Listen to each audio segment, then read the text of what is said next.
Mientras se sigue esperando por más información a través de las sondas que están en el Sol, pero también de diferentes observatorios para poder saber qué está pasando con el Atlas 3i, hay algunos análisis que me llaman la atención, como este que dice lo siguiente a ViloEv. La pregunta, ¿es posible que 3 de Atlas esté hecho de antimateria? Ahora bien, la antimateria es un combustible excelente porque si la mezclas con materia, conviertes toda la masa en reposo en energía.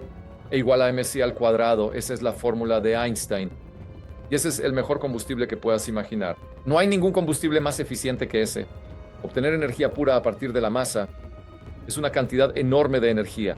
Solo pienso que las explosiones nucleares utilizan, tal vez diría, una fracción de un porcentaje de la masa que se usa en el arma, ¿de acuerdo? Y entonces, aquí puedes usar el 100% para fines pacíficos, ¿verdad? Solo para propulsar una nave espacial. Pero la pregunta era más bien, ¿qué pasa si la nave espacial en sí está hecha de anti... ¿Qué pasaría si este objeto, este cometa, lo que sea, estuviera hecho con antimateria? Bueno, pues empiezan a surgir diferentes preguntas. Al final de cuentas, la antimateria, como su nombre lo dice, es lo opuesto a la materia común. Al entrar en contacto con ella, ambas se aniquilan y liberan energía pura. Loeb explica que esta propiedad la convierte en el combustible más eficiente que se conoce actualmente. Toda la masa se convierte en energía según E igual a mc al cuadrado. Este tipo de energía ha sido considerado durante décadas como un posible recurso para viajes interestelares por su eficiencia extrema. La sugerencia de que el objeto natural o artificial en nuestro sistema solar esté compuesto de antimateria rompería esquemas científicos tradicionales, evidentemente. Loeb ya había sido noticia por otros comentarios que ha hecho, pero pues ha vuelto a sorprender. Ahora es simplemente una hipótesis, una idea para tratar de entender qué está pasando con el cometa. La búsqueda aquí es dos cosas. Una, explicar por qué es natural o explicar por qué es artificial. Pero solamente son esos dos caminos que hay hasta el momento. En esta explicación, lo más extraño sería precisamente que pudiera explicarse su naturaleza. El por qué sigue acelerando, por qué puede ir a esa velocidad e incluso cambiar de velocidad.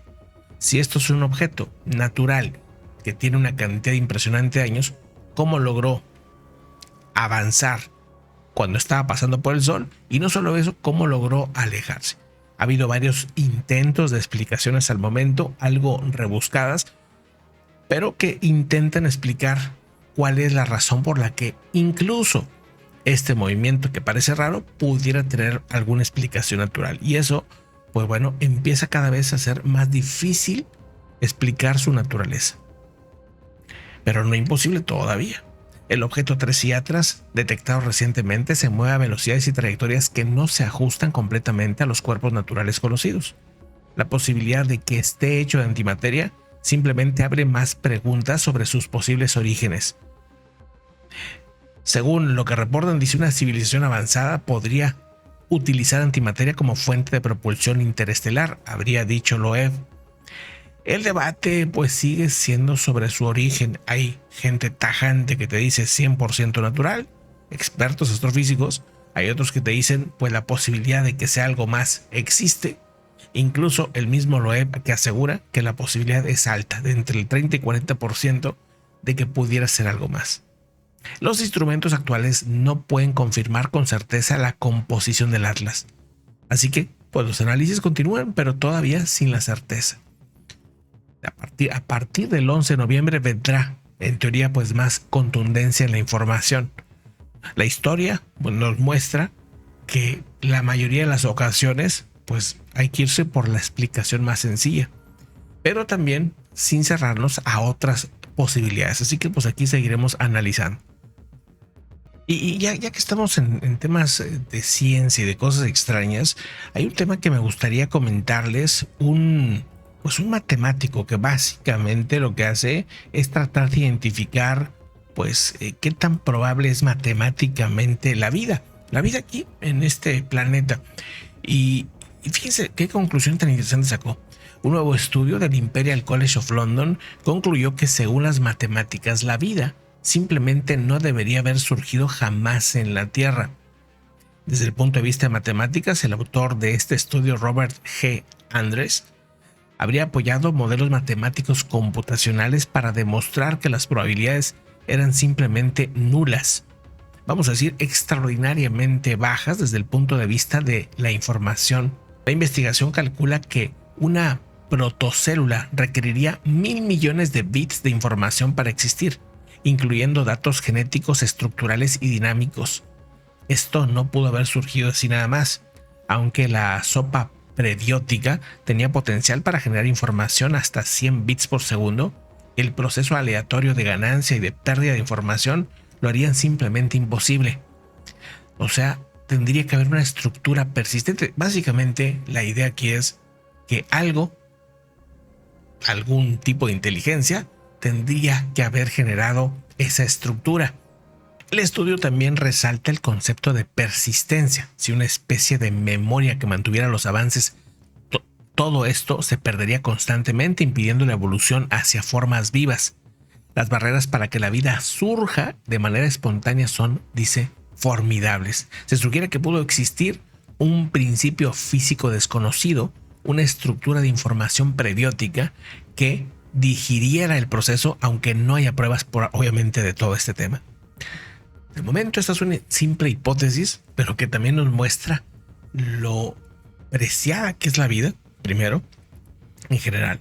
Y por otro lado, esta idea sugiere que una civilización extraterrestre avanzada podría haber sembrado la vida en la Tierra, que esa sería la única explicación matemáticamente posible para que la vida exista aquí. O sea, había las condiciones químicas, pero no había las condiciones de estructura de vida, por así llamarlo.